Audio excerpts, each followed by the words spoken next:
어제 또 이제 그제 계속 이렇게 화제가 됐던 부분이 윤석열을 상대로 이제 조은석 특검이 이제 사형 구형을 했기 때문에 어떤 절차를 거쳐서 사형 구형을 했는가 많은 분들이 궁금해했고 결론만 말씀드리면 그 논고문을 읽은 박억수 특검부조차도 법정에 앉은 다음에 그러니까 첫 번째 두 번에 걸쳐서 구형을 했기 때문에 첫 번째. 네, 첫 번째 날에 앉은 다음에 조은석 특검으로부터 문자로 윤석열 사형 이렇게 받았다는 거 아닙니까 지금? 그러니까 뭐 두 가지 버전을 써놨다. 네. 뭐 많은 이와. 저게 있었는데 조은석 특검 고민이 많았을 것 같아요.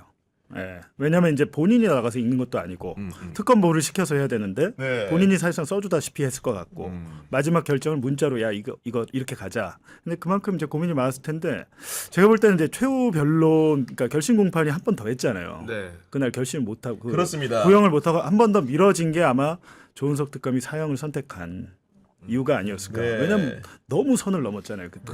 너무 선을 넘고 끝나고 자기들 잘했다고 박수치고 이런 것들에 대해서 이제 보시면 그 논고문을 보시면 이런 일이 두 번 다시 안 일어나게 하려면 그렇습니다. 확실하게 여기서 도장을 찍어놔야 된다. 앞으로 이런 짓거리 하면 바로 사형이야. 네. 그런 의미에서 그렇게 하지 않았을까. 만약에 이제 꼭 사형이 안 나오다 하더라도 특검의 구형 자체는 사형으로 기록적으로 남겨놔야 되겠다. 이렇게 생각한 것 같습니다. 그러니까 논고문 같은 경우에도 특검보가 사형 버전 하나, 무기징역형 버전 하나를 갖고 들어간 거고 결국은 문자를 받고 태기를 해서 이제 요걸 읽어야겠구나 이렇게 생각을 했다는 건데 요건 요렇게 이 방식을 택한 건 좀 어떤 배경이 있다고 보십니까? 뭐 아무래도 이제 특검 내부에서는 뭐 다양한 구성원들이 있잖아요. 그러니까 특검도 있고 특검보 또 외부에서 오신 분들이고 또 안에 있는 기존의 검찰 파견 검사들도 있고 하니까 뭐 이견이 당연히 있었을 수는 밖에 없다라는 생각은 드는데 저는 그때 한번 구형이 하루 그날 결심이 미뤄졌잖아요. 또 지기현 재판장 지연시켜가지고 그러다 보니까 또 더 많은 논의들을 할 수밖에 없는 그런 시간적 여유가 생겼던 것 같고 결론은 저는 여론을 의식할 수밖에 없었다라는 생각이 들어요. 왜냐하면 지금까지 내란 특검이 사실은 그게 컸죠. 그 한덕수, 이상민 구형을 너무 약하게 한 거 아니냐. 15년을 15년이. 각각 줬고 거기다가 조희대 대법원장에 대해서도 사실은 국민들은 내란이라는 게 검찰, 사법, 국민의힘까지 들어가야 이게 정리가 되는데 그걸 못 들어가고 사실은 조은석 특검이 무혐의를 그냥 덜컥 줘버렸거든요. 그러니까 이런 부분에 대해서 비판이 많은 상황에서 만약에 윤석열까지도 무기징역을 주면 이건 정말 특검이 저는 감당하지 못할 그런 상황이 됐을 것이고 또 하나는 내란 수개를 무기를 줘버리면요 김용현도 그 밑으로 떨어져야 돼요. 그럼 징역 30년, 뭐 노상원은 뭐 징역 20년 네. 계속 떨어져야 되기 때문에 아마 여러 가지 그런 양형의 계단을 좀 고려했을 때는 윤석열 사형을 구형할 수밖에 없었던 그런 사유가 있지 않나 싶습니다. 말이 맞는 게 실제로 특검 수뇌부가 회의를 구형하기 전날에 모여서 했다는 거예요. 그 자리에서는 특검을 제외한 14명이 표결에 참여했는데 무기징역을 구형해야 된다는 사람이 10명, 사형을 구형해야 한다는 사람이 4명으로 사형 구형 의견이 더 적었는데 조은석 특검이 결정을 내렸다는 겁니다. 권수찬 씨. 네. 근데 진짜 얘기한 것처럼 강단 있게 내렸다 하더라고요. 이거는 우리가 그냥 현 시대에 발생되는 어느 정치적 사건에 대한 구형이 아니라 지금 불행히 우리는 직접 겪었지만 이게 50년, 100년 지나면은 역사책이 저는 계속 회자가 될 사건이라고 생각을 합니다. 그래서 그러니까요. 역사적으로 회자가 돼야 되기 때문에 구형도 사형이 매우 마땅하다. 네. 그러니까 그게요, 되게 중요한 게 뭐 사람이 안 죽고 안 다쳤다 이 얘기를 이건 자꾸 하는데 그건 내란죄 구성 요건에 들어가 있지도 않고 더더군다나 과거에 전두환 노태우 사건, 전두환 그렇죠. 구형을 사용을 했습니다만은 당시에는 이미 다 끝난 상태에서 역사 바로기 세우기 차원에서 했고 그러니까 2년 만에 사면도 해준 거 아니에요. 맞아요. 네. 근데 지금은 그게 아니라 현재 발생한 친위 쿠데타를 그대로 국민들이 제압을 해버린 거기 때문에 저는 질적으로도 다르고 그렇지. 시기적으로도 이거는 가벌성, 그러니까 처벌의 필요성이 크다. 비교할 수 없을 만큼 크다. 그러니까 여기는 좀 사면도 절대 안 된다. 이런 여론이 나올 수밖에 없는 거예요. 어떤 그렇지. 대통령이 들어와도 지지율이 90% 100%가 돼도 이거 사면 시켜주면 안 되는 거거든요. 네. 그래서 저는 그런 차이가 좀 있기 때문에 전 사형 구형은 마땅하다. 그리고 지금은 일각에서는 뭐 원포인트 집행해야 되는 거 아니야 이런 얘기들까지 아니 이거를 뭐 그냥 유머나 이런 게 아니라 진짜로. 그러니까 농담 이게 아니라 진짜로 진지하게 얘기를 해요. 이거 뭐 사실상 폐지국인데 사실상 아니냐. 그렇지. 아니 틀린 말은 아니거든요, 그게. 한동훈 법무부 장관이 사형장 그 체크하죠. 작동하는지 체크 다 해놨어요. 그래서 예. 이걸 체크를 미리 한 것 같아요, 한동훈이가 지금. 미리. 그때 당시에 그 유영철 연쇄살인마 유영철 때문에 그거 시켰다는 얘기가 있잖아요. 예. 설쳐가지고 겁주려고 예. 실제로 사형 선고받은 무기수들이 사형범들이 쫄았대요. 그 당시에 네. 아 정말로 집행할까? 한동훈이 그 하니까. 액션을 했잖아요. 네. 작동 잘 되니까. 작동 잘 되니까. 아니 법무부 장관이 도장 찍으면 집행은 하는 거예요. 원래 우리 법에는 6개월 안에 집행을 하도록 돼 있어요.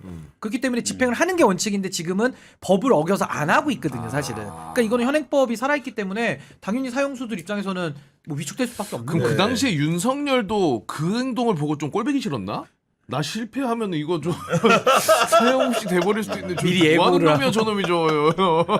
아 그리고 이제 특검이 윤석열에게 사형을 구형하면서 낭독했던 농고문 가운데 이 표현을 조은석 특검이 직접 썼다고 합니다. 아까 봉지욱 선배가 얘기했던 부분과 괴를 같이 하는 내용인데 대한민국 형사사법상 사형은 집행에 사형시킨다는 의미가 아니라 범죄 대응 의지와 그에 대한 신뢰를 구현하는 것으로 가능하다는 것이다. 쉽게 얘기하면은 범죄에 대한 엄벌 의지 그리고 국민들에 대한 신뢰 회복을 위해서는 중형 최고형 선고가 불가피하다라는 내용을 본인이 직접 삽입을 했다고 합니다. 신인규 대표.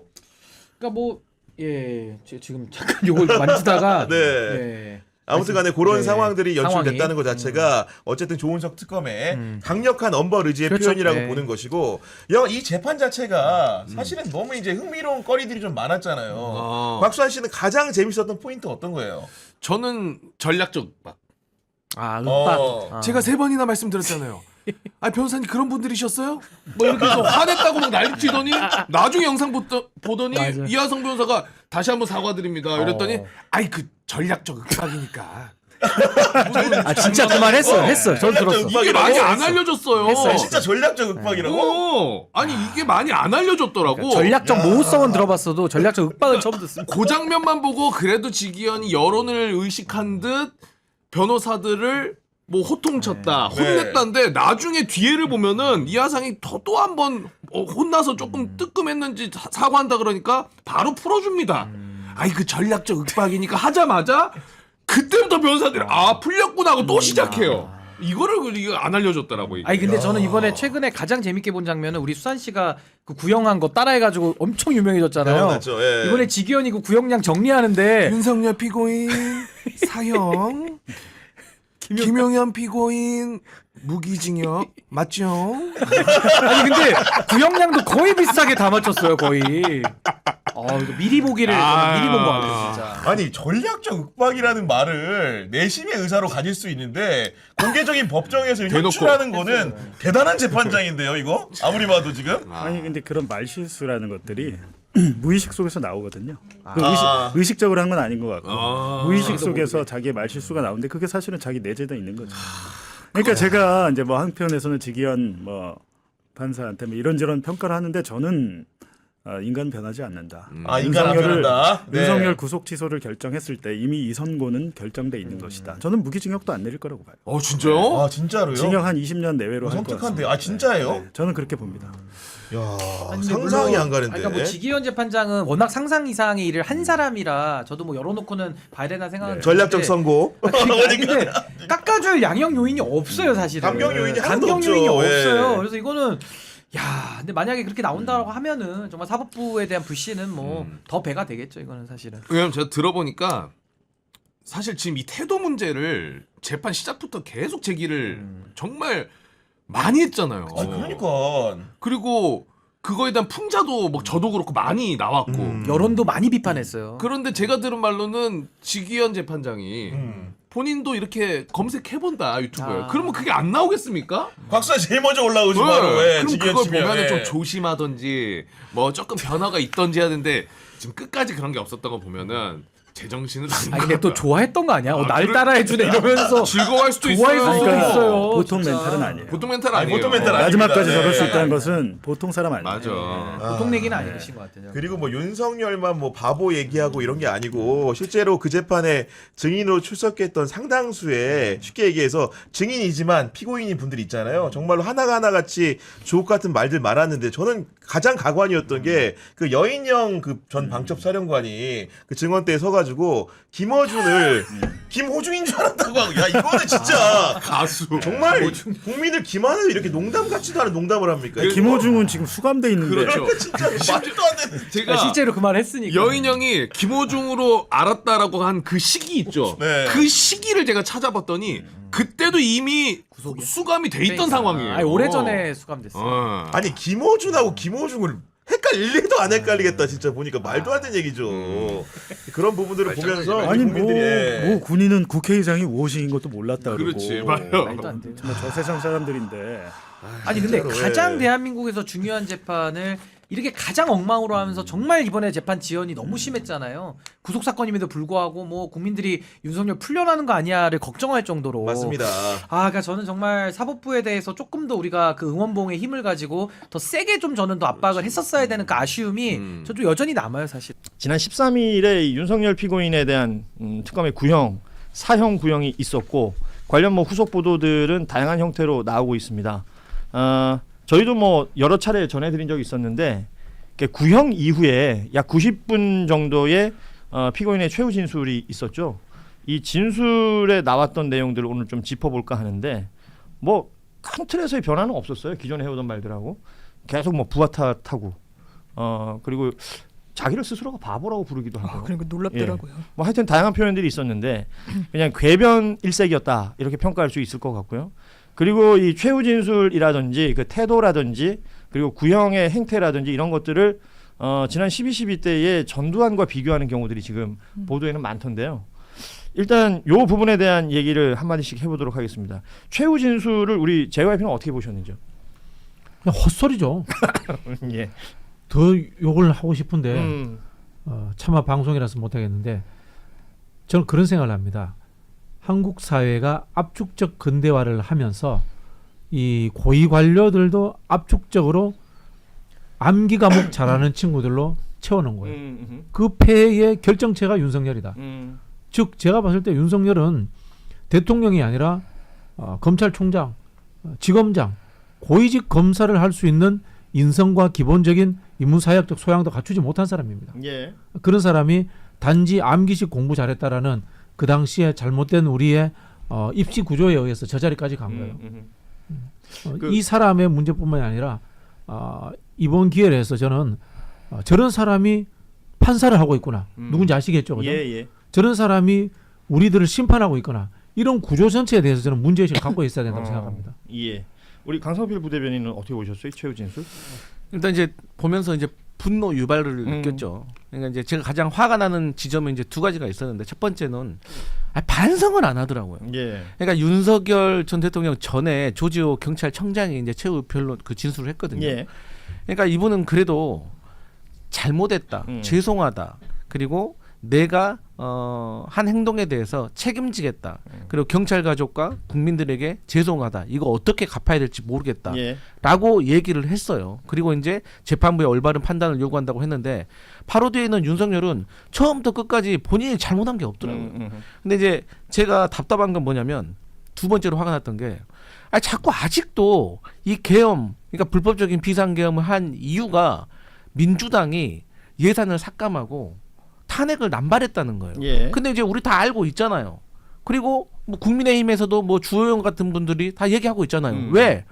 아니 김건희의 매감 매직 들통날 것 같으니까 우리 민주당이 발의한 특검안에 대해서 본인이 윤석열이 한동훈하고 사이가 안 좋아져가지고 한동훈이 김건희 특검에 찬성할 것 같아서 김건희 특검 통과되려고 하니까 그래서 급하게 이 비상계엄 한 거 아닙니까? 그러니까 그 전에 사실 몇 번의 거부권 행사가 있었고, 네. 예. 근데 뭘 아직도 무슨 나라를 위하는 것처럼 뭐 국민에게 뭘 알리려고 했다는 것처럼 그런 거짓말을 하니까 너무 뻔뻔하더라고요.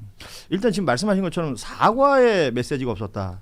전두환과의 비교를 얘기하는데 전두환조차도 사과는 했었습니다. 근데 윤석열은 그런 부분이 없었기 때문에요. 우리 장미 변호사는 이게 사실 뭐 법률적으로 어떤 의미가 있는지 모르겠어요. 그런데 최후진술 90분간 일목요연하게 타이트하게 한 것 같아 보이지 않아요. 그 예. 현장에 있었던 사람들 이야기를 들어보면 했던 말 또 하고 또 예, 하고 예. 또 하고 이랬다는 거 아니에요. 그러니까 시간만 이제 끌었다라는 거.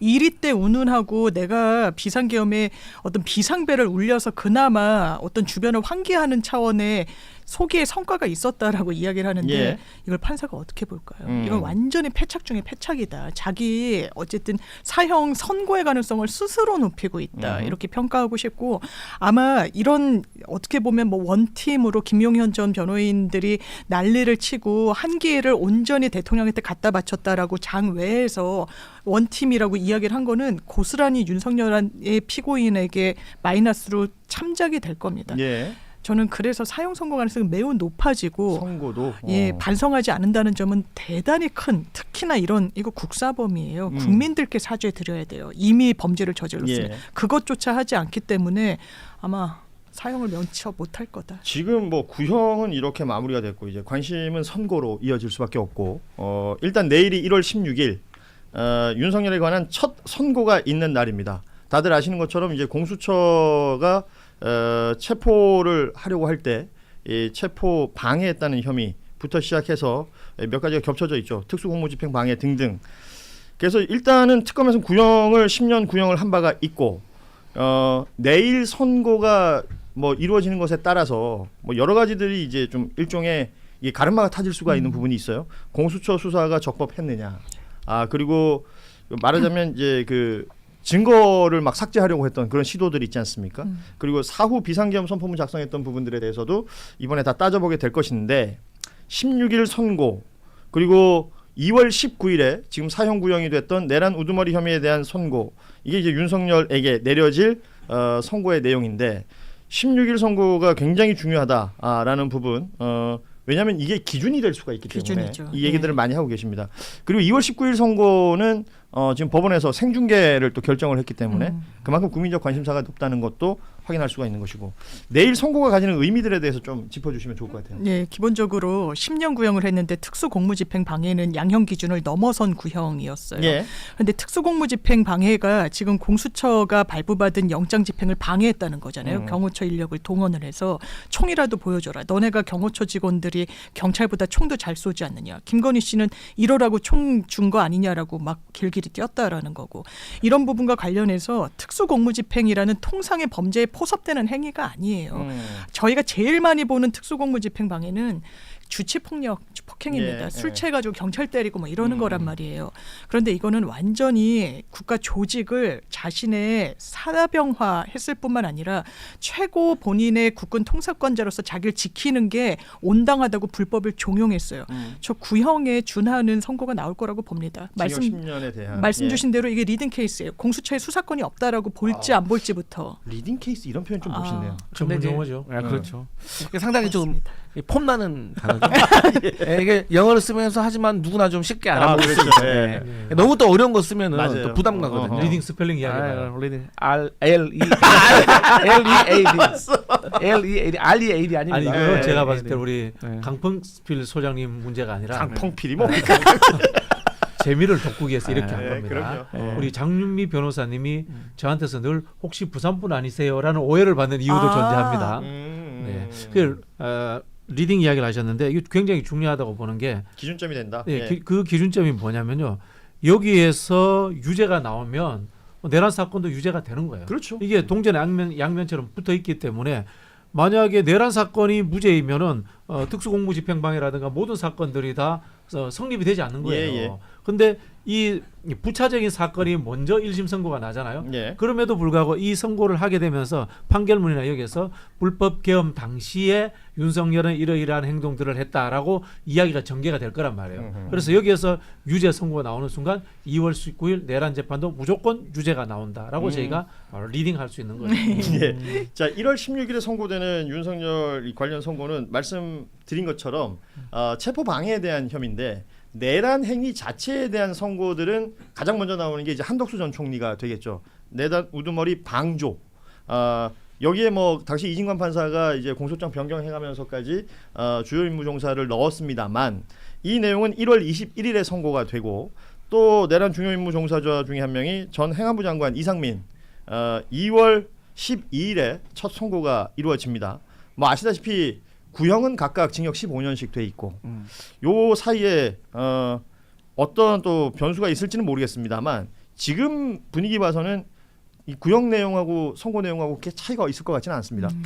그럼요. 일단 그 한덕수라든지 이상민이라든지 이런 자들이 이제 가장 큰 죄는 뭐냐면 이번에 이제 내란 재판에서 이 특검의 논고에 보면 이런 말이 귀에 들어오더라고요. 그게 뭐냐면 이번 이제 내란 같은 경우는 엘리트 공무원들이 충분히 막을 수 있었음에도 불구하고 어느 누구 하나 막지 않았다는 겁니다. 근데 이 바보 윤석열은 또 나중에 그런 말 하더라고요. 누구 하나 나를 말리지 않았다고. 그러니까 본인은 내란이 뭐 대통령의 고유 권한이기 때문에 정당했다라고 하지만 또 본인은 지시를 내린 적이 없다고 하는 이런 모순 속에 있는 건데 결국에 저는 이 한덕수 전 총리 같은 경우는 뻔뻔함이 화가 나는데 아니 본인이 이렇게 내란과 관련해 가지고 어쨌든 부역을 해놓고서 그것을 감추기 위해서 대통령 자리에 출마를 하려고 했다는. 그렇죠. 그래서 이 국민의힘 내란 세력과 공모해가지고 한밤에 어떤 후보 날치기까지 시도했다는 것에 대해서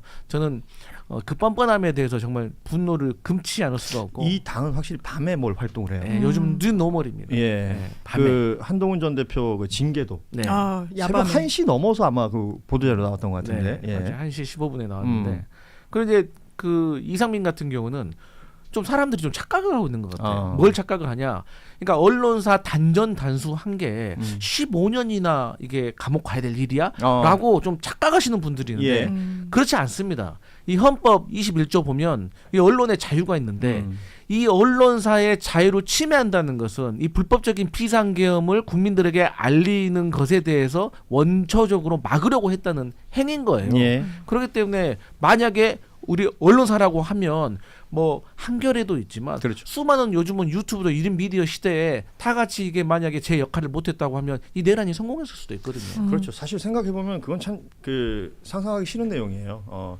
뭐 그날 12월 3일 당일날 유튜브 라이브 방송이 얼마나 큰 역할을 했는지는 많은 분들이 아십니다. 이재명 대통령도 당시 라이브를 했었고 뭐 현장에 계셨던 분들 아니면 다른 곳에 계셨던 분들 심지어 제가 본 것들 중에는 해외에 계신 우리 동포들도 걱정스러운 마음에서 그걸 중계하는 분들이 있었어요. 그렇구나. 그러니까 이런 상황들을 생각해 보면 언론사에 대한 단전단수 그냥 단순히 뭐 전기 끊고 물 끊고가 중요한 게 아니라 언론사의 그 행위 자체, 언론의 자유 자체를 그러니까 말 그대로 헌법을 그러니까 이게 헌정 질서를 무너뜨리는 일 아니겠습니까?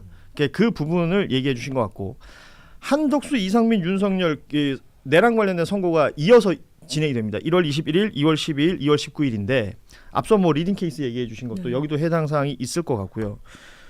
그 저는 주목하는 게 한덕수 전 총리는 아직 이게 사람들이 잘 몰라요. 구속이 안 돼 있습니다. 그렇죠. 불구속 기소가 됐죠. 구속이 안 된 상태에서 지금 선고를 받아야 되는 건데 그게 혹시 영향이 있어요? 그러니까 구속 상태이냐 그렇지 않느냐가? 그건 상당히 이 영향이 있는데 구속 기소가 되면 거의 유죄가 나온다는 왜냐하면 범죄의 상당성도 어느 단계에서 영장 실질 단계에서 인정을 받고 왔기 때문에 무죄 받기가 더 어렵다는 인상이 있고 불구속 기소는 다툼의 여지가 있는 상태로 넘어왔구나라고 해서 무죄 가능성이 구속 기소됐을 때 조금 더 이제 열려 있는 그런 느낌인데 말씀 주신 대로 윤석열보다 먼저 나오는데 윤석열과 가장 가까이 붙어 있는 제2인자는 한덕수예요.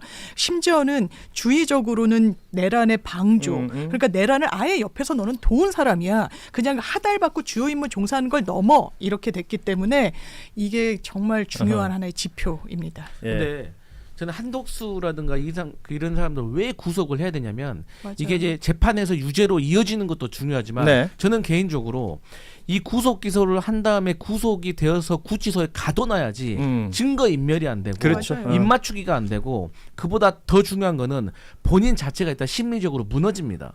그래가지고 다른 마음을 먹기가 어려워요. 단절돼 있기 때문에. 사실 그 구속이 주는 상징성이 있는 거죠. 있죠. 과거에 검찰이 무도하게 수사를 해가지고 구속을 남발할 때하고는 이건 좀 다른 얘기입니다. 그러니까 이 내란 관련자들 중에서 구속이 안 된 인물들 뭐 지금 대표적으로 한덕수, 뭐 박성재 등등 있지 않습니까? 그들 내심 그렇게 생각할 수도 있잖아요. 나 구속까지 당할 정도는 아니었나 봐. 라는 생각을 할 수도 있는 것 아니겠어요? 당연히 자기는 하겠죠. 아니면 이제 지금 현재 법제도 상황에서 자기는 구속 안 당하고 뭐 자신들의 권리라고 얘기할 수 있겠지만 그 말씀하신 것처럼 뭐 내부에서 무너지는 것도 있을 거고 바깥에서 있는 동안 밖에서 자유롭게 전화 통화도 하고 사람도 만나고 이러는 동안 무슨 짓을 할지 어떻게 합니까? 천지 차이예요. 아니, 사실. 비교 대상이 될지 모르겠습니다만은 이상민 구속 사유와 박성재, 한덕수 비교해 보면 별반 차이가 나지 않습니다. 그렇죠. 예. 박성재가 감옥에 지시 내려서 뭐 준비하라고 했던 거라든가 해외 출국 금지 시킨 내용이라든가 실제로 다 지시를 다 내렸습니다. 한덕수는 실제로 부책임자 아닙니까? 예. 부서권을 갖고 있는 사람이기 때문에 한덕수가 없었으면 불법 계엄이 집행될 수 없었어요. 그런 측면에서 당연히 구속돼야 되는 상황인데 여기에서 넘어가게 되면 결국은 법원의 영장 심사 권한이 개인적인 취향에 의해서 판사에 예. 독점적으로 행사된다라는 우리 사법개혁의 문제까지도 연결되지 않느냐라는 좀 말씀을 드리고 싶습니다. 사실 우리가 이제 2024년 12월 3일부터 뭐 지금 만 1년 지나가서 시간이 지나고 있지만 그리고 아직까지 마무리가 되지 않은 상황이지만 이 시간을 겪는 동안 그러니까 어디가 문제가 있었던 것인지 하나씩 둘씩 다 불거져 나오는 것 맞아요. 같습니다. 예. 이걸 그냥 놓쳐서는 안 된다. 맞습니다. 그리고 의례 그런 것이다라고 생각해서도 안 된다라는 생각이 듭니다. 자, 이 중요한 얘기 합니다. 이 세 번째 주제 이겁니다. 내일 윤석열 체포방해 백대현 부장 재판부에서 선고가 있습니다. 근데 이것을 생중계로 보게 됐습니다. 그렇죠.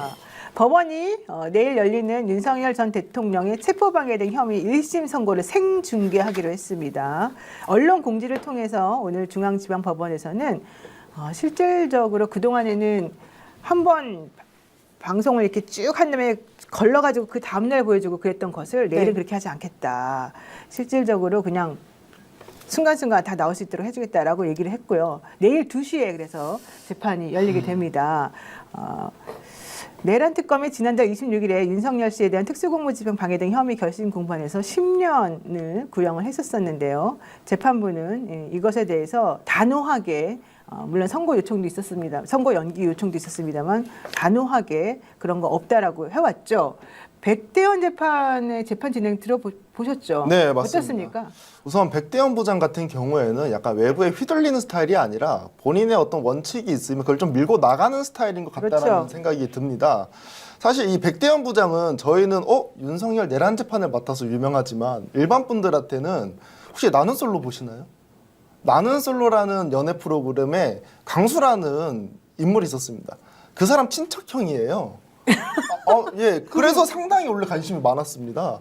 근데 그 강수라는 사람도 스타일을 보면 친척 관계잖아요. 피가 섞인. 상당히 백대현 부장과 좀 비슷한 그런 스타일이다. 본인의 약간 원리 원칙대로 하고 그래요? 예, 끊을 거 딱딱 끊어내고 그런 성향을 봤었을 때는 이 백대현 부장이 저는 구형이 10년인데 선고도 10년 이상 줄 것이다라고 생각을 합니다. 사실 백대현 부장이 공부를 진짜 잘했대요. 거의 석차가 전국에서 이렇게 막 앞에 있는 그런 석차였고, 그 고등학교 같이 다녔던 사람들이 얘기하는 걸 제가 들어봤는데, 지금 우리들은 좀 어떤가 잘 모르겠지만 이분이 생각보다 단호하고 엄청나게 무섭다고 합니다. 그리고 제가 재판 들어갔던 다른 기자들한테 확인을 해봤더니 증언을 좀 어리버리하거나 딴소리하거나 이러면은 좀 약간 혼도 좀 많이 내준다 그러더라고요. 모르세요?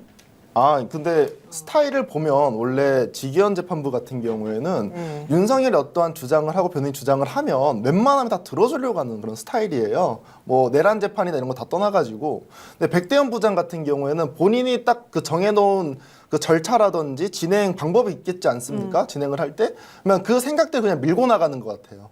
그 라이브를 보면은 그런 게 있더라고요. 변호사 측에서 이제 결심 공판을 막 한 번 더 밀어달라, 한 번 만들어달라, 막 이렇게 얘기를 해요. 근데 변호사 말들이 그들은 절실하고 절박합니다. 그럼 백대현 부장 판사가 네, 알겠습니다. 네, 말씀하시죠. 네, 그리고 마지막에는 제가 처음에 말씀드린 대로 몇 월 며칠 날 선고하겠습니다. 이러고 그냥 넘어가더라고요. 근데 이번에 이제 실시간으로 생중계되는 게 3번째잖아요.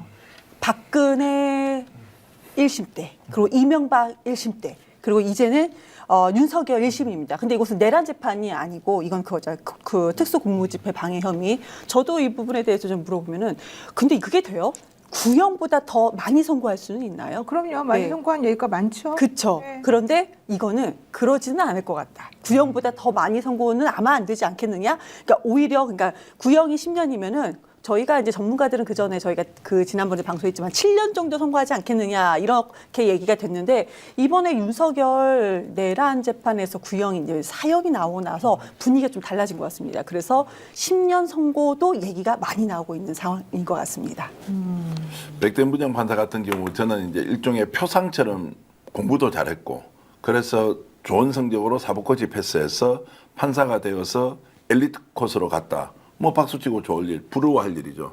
그런데 법을 목숨처럼 여기고 판결을 정말로 어느 누구한테 또 공정함에 정말로 단 일이라도 흐트러짐이 없이 하는 거. 우리 다 사법부 신뢰하고 박수치고 그리고 응원 격려하는 거 아닙니까? 뭐 우리는 그런 사람하고 공부도 잘 못했고 지금 그런 자리에 있지 않죠. 오늘 왜 이러는 거예요? 아니, 제가 이제 이 말씀을 드리는 것은 자학계도 아니고 왜 이러는 거예요? 이런 분들이 아니 사법부에 대한 확신과 신뢰를 던져주면서 자기 일생의 예를 직업 정신을 국민들에게 표상처럼 보여주잖아요. 얼마나 좋습니까? 그래서 사법부를 신뢰하는 거고 내가 재판에 설사 내 개인적으로 불리한 결론이 나왔다 하더라도 어쩔 수 없이 받아들일 그러나 우리가 인정은 하자. 뭐 이렇게 가는데 정확하게 해결하지 않습니까? 이분이 선고를 10년으로 하든 뭐 15년으로 하든 아니면 7년으로 하든 5년으로 하든 자 이분은 어쨌든 판사로서 법과 양심에 따라 결론을 낼 것이다. 네. 이 정도면 된 거 아니에요. 그 다음에 선고를 무조건 많이 해야 그러면 오케이입니까? 적게 하면 이 판사 잘못됐다고 우리가 그걸 가지고 싸우는 게 아니잖아요. 그렇죠. 재판을 어떻게 진행했느냐, 내용을 어떻게 파악하고 있느냐 이런 건데 직위원하고 얼마나 대비가 됩니까? 이 사람은 직위원은 장난인지 가족 오락관인지 구분도 잘 되지 않는 상황에서 마지막까지 헷갈리게 하면서 결국에는 자기 살기 위해서 윤석열을 사형 선고할 것이다 라고 하면 그 자기도 자존심 다 무너지는 거 아니에요? 그때부터 그러면 직위원 잘했다고 박수 칠 거예요? 이제 이런 걸 생각하면 직업정신, 시대정신을 가진 지식인 또는 판사 그리고 사회적 책임이 있는 사람들이 보여줘야 하는 그 저는 모습을 지금 백대현 부장 판사를 통해서 우리가 충분히 이해할 수 있다라고 저는 생각을 합니다. 네, 원희님이 광수님이 친척 아니라고 그랬는데요 이러셨는데 이 부분에 대해서는 뭐 중요한 건 아니니까 뭐 확인해 보시도록 하시고요. 많은 분들이 백대현 부장 차기 대법원장 후보다 뭐 이런 얘기도 지금 해주고 계시고요. 백대현 판사 연년생 동생이 백정현입니다. 이런 얘기 별별 자료를 다 알고 계시고 그런데 백대현 판사 동생도 판사라고 합니다. 같이 얘기를 하셨습니다. 아, 또 그렇군요. 야 V7C님께서는 공부 못하신 정계환 대표님 너무 훌륭하시다. 이렇게. 야 우리 V7C님도 공부 저만큼 못해도 뭐. 네, 정말 어쨌든 중요한 건 이건데 하나만 여러분들 궁금해하실 사항 한번 알려드릴게요.